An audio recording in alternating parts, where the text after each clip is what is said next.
cái này bị chia chừng nào chân dân to nó tầm to cao sập rập bay chân cho đó chừng nào lấy gram quan nhà đi miên tầm ngôn là phơi 10 kg 200 gram đi ai bom pro miên tầm ngôn bay đỏ ba nát bay đó rồi con quan nhà đi cho cái này như thương mày cái tha bom pro là bom quan nhà đi những cứ miên tầm ngôn bay to rồi con tầm ngôn quan nhà đi chứ cho mai đây tha tầm ngôn quan nhà đi những dân côn là bay đó thôi tầm ngôn là bom pro này ai tầm ngôn cái tha mày bom pro hay tầm ngôn bay đó đây tầm ngôn là bó quạt hết cứ văn riết thế này cùng chơi mày nhá chắc bay đó đây tầm ngôn văn riết chân dân côn tầm ngôn bay đóคือtầm ngôn bom pro ai tầm ngôn cái xua đó ta bom pro miên tầm ngôn còn mán cất chia kgแต่cái nàyយើងត្រូវបដូរຂនាតក្រាមទៅជាគីឡូក្រាមតោះឥឡូវយើងអានទៅមក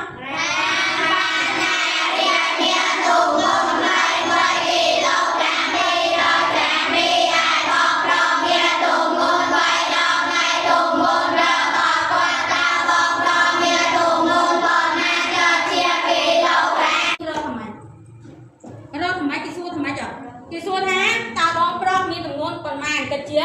គីឡូក្រាមអញ្ចឹងយើងរកទម្ងន់បងប្រុស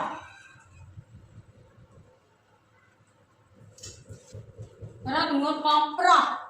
គិតជាគីឡូក្រាមគេបានអីគេតែយើងដឹងថាវណ្ណរៀនហ្នឹងគឺគាត់មានទម្ងន់21គីឡូក្រាម200ក្រាមហើយបងប្រុសគឺមានទម្ងន់3ដងរបស់វណ្ណរៀនជាងយើងយកទម្ងន់របស់វណ្ណរៀនមក21គីឡូក្រាម200ក្រាមយើងគុណនឹង3ដងយើងគុណនឹង3ដងប៉ុន្តែគេឲ្យយើងបដូរខ្នាតទៅជាគេ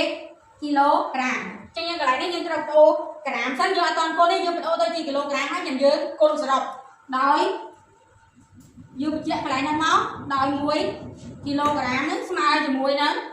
1000ក្រាមយើងត្រូវមួយទៀតគឺ1ក្រាមយើងបដូរព្រោះអីកន្លែងនេះយើងចាប់បដូរពីក្រាមទៅជាគីឡូអញ្ចឹងយើងត្រូវបដូរឲ្យ1ក្រាមគឺស្មើនឹង1ចែកឲ្យ1000ខ្នាតគឺគីឡូក្រាមតែនេះយើងទៅបញ្ជាក់អញ្ចឹងឲ្យច្បាស់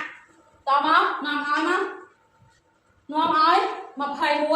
ន្លែងនេះយើងដាក់វងកញ្ចក់ទីមក21គីឡូក្រាមគោឲ្យចាំ200ក្រាមដូរទៅជាគីឡូគឺយើងចែក200ចែកឲ្យ1000ខ្នាតគឺគីឡូក្រាមហើយយើងបាត់វងកញ្ចក់ឲ្យคูณជាមួយនឹង3តើឥឡូវនេះយើងសម្រួល02ចោលស្មើខាងនោះមកស្មើចឹងយើងដាក់វងកញ្ចក់វិញយើងសម្រាយណា21គីឡូគឺនៅដដែលបូកឲ្យកន្លែងនេះយើងសម្រួល02លើពីក្រោមជានៅសល់ហ្មង2ភាគ10ចាំបានន័យថាប្រភេទភាគ10ចឹងបើជាចំនួនទស្សនៈគឺ 0.2 គីឡូក្រាមយើងបាត់វិញហើយយើងคูณជាមួយនឹង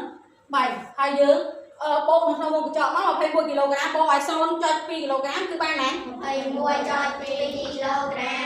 បាទ21.2 គីឡូក្រាមហើយយើងคูณជាមួយនឹង3យើងធ្វើប្រមាណវិធីទាំងអស់គ្នាមក21.3ចុច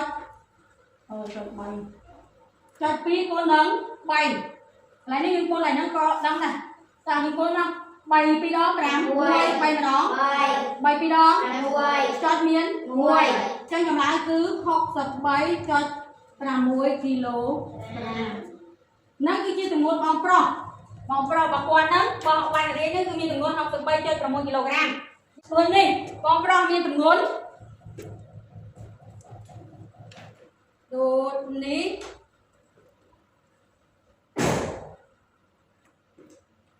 បងប្រុសមានទម្ងន់